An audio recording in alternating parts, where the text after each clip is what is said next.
Yes.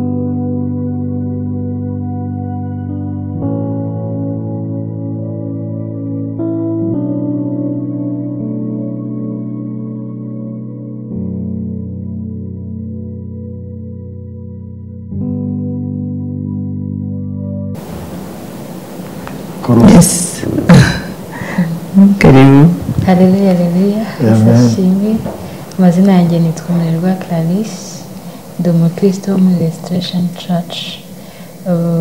Nanjye ndi umubyeyi ubu ngubu. Jenoside yabaye nanjye bantwite. Bakoze nari ndi mu nda. Nanjye nyuma y'amateka ayo yose yo mu mikurire ishaririye effect duhuriyeho nabonye nyinshi ni fatherhood. Mu by'ukuri kubaho udafite umuntu ushobora kureberaho urugero rwiza ni ikintu kiba gikomeye cyane.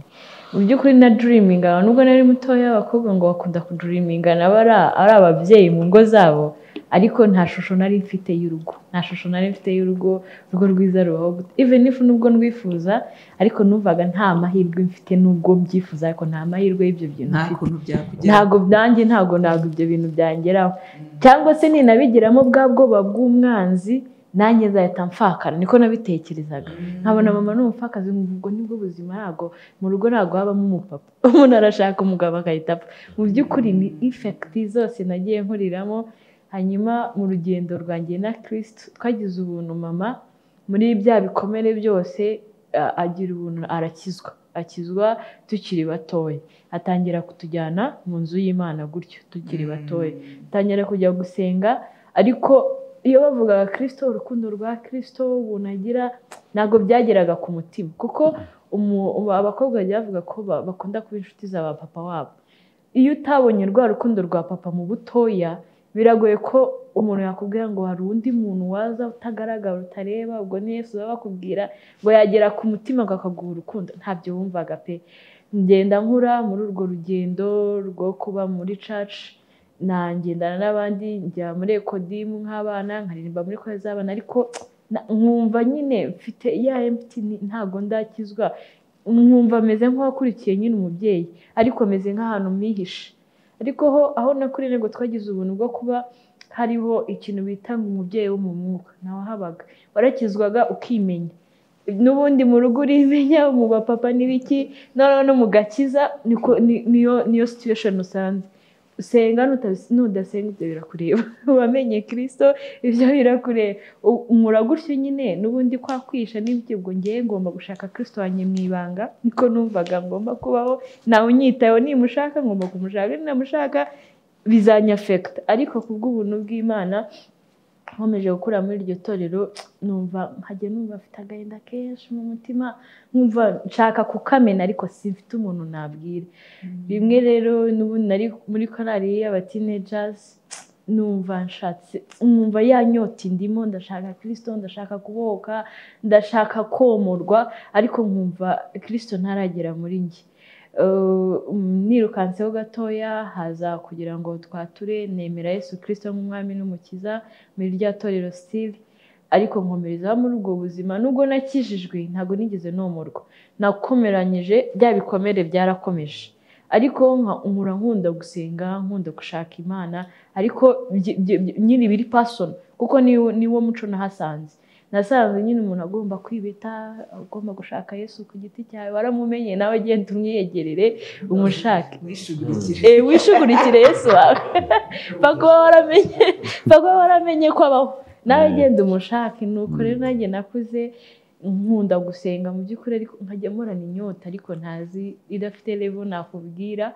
Ariko kugenda mwegera mu by'ukuri agenda atanga umurongo. Nago nkuko bavuze kutabona papa yari effect, ariko nago muri uko gukurira mu gakiza no mu nzu y'Imana byagiye bindinda ibintu byinshi. Yesu naramushatse koko kandi naramubonye mu by'ukuri. Agenda guha discipline utahawe na papa, discipline mama wawe. Hari teenagers, hari level umubyeyi utakimwumva. Yes, hari imyaka umuntu agera kumva umubyeyi vraiment ibintu mama ari kuvuga kumva wapi. Noneho kutagira cya gitsure cya papa nabwo ni efe. Rero icyo gitsure nubwo ntakibuze, ariko nari mfite igitsure cya Yesu. numvaga wherever aho n'abandi hose mfite irindi jisho riri kundeba ikintu kibi icyo ari cyo cyose nakora. Nibwo buntu nagiriye gukurira muri ka gakiza, numva hari cover nagize nanjye ya Kristo. Ibibi najya kubikora ko ndibuka umunsi umwe n'akantu kajya kansetsa buri gihe nkibutse kugira Yesu uri muto n'ubuntu butangaje pe. Nigaga mu kigo cy'amashuri muri secondary, hakunda ko tunuzuzwa nyine amakopinage. Nta muntu nari mfite wigeze ubimbuza mu by'ukuri cyangwa ngo ambwire ngo ni icyaha. Nyine just mwumva ko ndabyemerewe, ariko kubera kumenya Kristo ndi mutoya mwumva icyo kintu ntago kindeba na nubwo ari ibyanjye. Hanyuma umusore wanyapfonshinze bisanzwe nkajya mubwira ati oya, Imana ya mama wanjye. Nari nigaga muri segonderi nkavuga ngo Imana ya mama wanjye yabimenya ko ntagiye ku ishuri kwiga ahubwo nibereye mu bindi. Ninya cye gitsure cy'umubyeyi Kristo uri muri we nagiye mubona na kenshi, nanjye kuba naramumenye havuga ibi bintu ntago mama yigeze. No kuvuga ngo kumenya Yesu ndi muto, nagiriwe ubuntu bwo kugira papa ari we Mwuka Wera wambwiraga ibi si byo, ibi nibyo, bitwara gutya mu bukobwa ugakura wumva ufite dream y'urugo, even ufite abona ishusho. Twiye tugira n'imiryango ngo dusure imiryango we nabwo turebe ngo ese mu rugo habamo papa na mama barumeze gute. Iyo image nayo nzi mu buzima bwanjye. Ofete ibyo numvaga nzubakiraho ni ibyanjye personal, ntabwo kuvuga ngo wicajwe n'umuntu barakuganiza ngo mwana wanjye abese ninde wamubona akuraho umuntu ukubwira ibyo bintu. Ntabwo yigeze ngira ayo mahirwe, ariko Kristo yagiye ankavaringa ngenda nzamuka. Iyo uri umukobwa utangiye gukura ugeze muri ya myaka bakwa approachinga, mu by'ukuri haba hakenewe guidance. Nayo nagize y'umubyeyi ubimbuza, ariko numvaga mfite Kristo uri kunyobora. Ibisu byemerewe, copinage nuzemerewe, teenager nyitwaramo neza, mba numva ntari shame y'ubuzima bwanjye. Nubwo byari bukomere byinshi, hari ibintu by'ubukobwa nyeneye, umukobwa atangiye gukura wumva ushaka kuba umukobwa mwiza, kwisiga n'ibiki. Numvaga ibyo bintu nyine nzabibona ari njye ubyigejejeho, apana kubikura mu basore babinshukishe ngwe mu byaha. Oya, ahubwo ngiye nzabyigezaho. Reka nkurane tageti yo kwishakamo ubushobozi hamwe na Kristo. Namenye nkumva sinzamusebya, agomba kunshingira, kuko nahoraga mvuga ati suri so w'imfubyi. Yego ndi imfubyi, umenye uzamenye umeke. Ijambo ryawe riravuga ngo uzaduheka imvi zirinde ziburiyenzi. Umeke ibyo birakureba. Niwe wanyiciye papa, naraga nsenga ndwana na Yesu ati papa njya mutwaye, none ujya uvuga ngo uri se w'imfubyi, ubwo uziyeranja unshyingire. Koko nukuri Yesu ntabwo ari ukwiyeranja, yabikoze nka Yesu nyine yarankujije. Numva vraiment iyo freedom narayibona.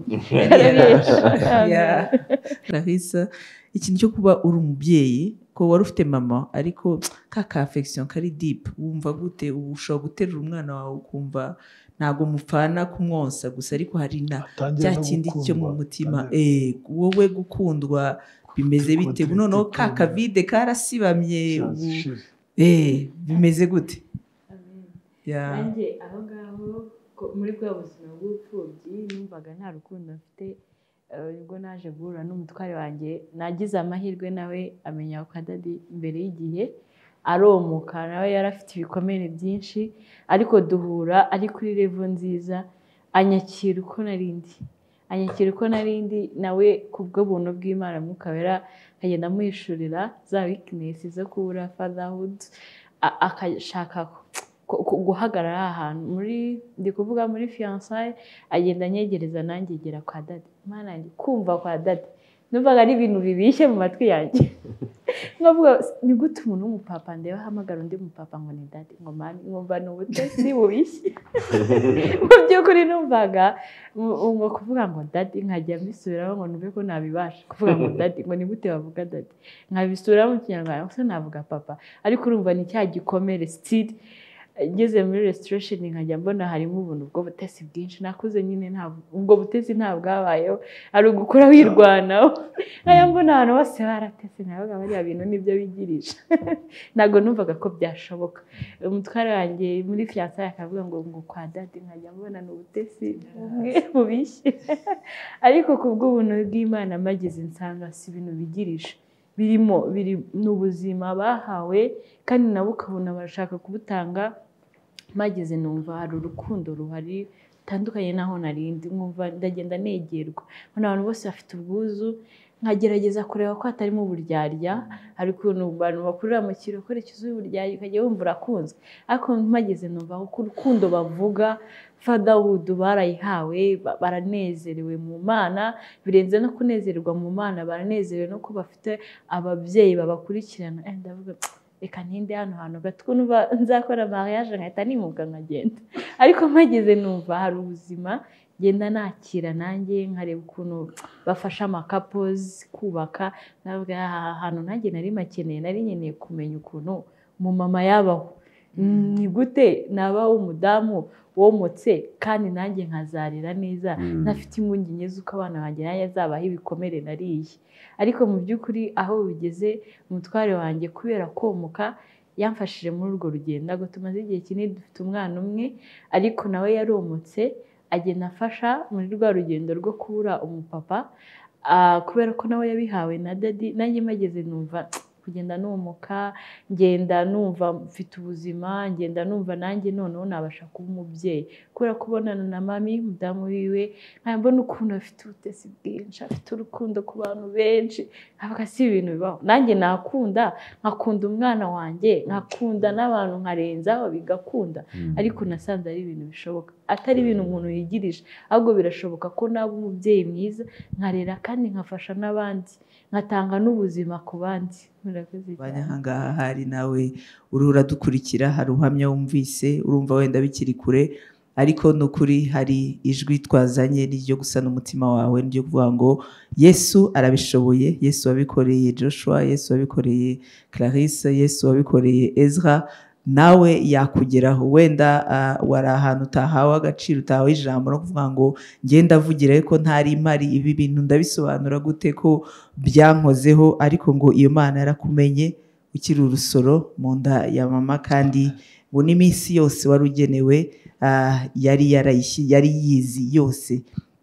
Imana rero ibaho umugisha. Tujya n'ibyo byiringiro biri muri Yesaya 43 umurongo wa 19, aravuga ngo dore nkuko umubyeyi yabivuze, ngiye gukora ikintu gishya, ubu ko kigiye kwaduka ntimuzakimenya. Nyuma y'imyaka 30 byari byo byiringiro ku Iteka agiye gukora ikintu gishya. Babandi bari baratemewe wa mugani, bakiri insoro, bakiri urubuto, cya giti cyatemwe kikiri ingemwe, ariko Uwiteka agiye gukoresha ikintu gishya abangaba, kandi kigiye kwaduka. Araharura inzira mu butayu ngo ntembeshe imigezi mu kidaturwa. Ubutayu bwose waba burimo, kidaturwa cyose waba burimo, ariko amazi y'ubugingo yazanywe n'umuzuko wa Yesu Kristo agutembeho mu izina rya Yesu Kristo. N'ijwi ry'isanamitima turabashimiye kandi turabakunda mu rukundo rw'Imana. Amen.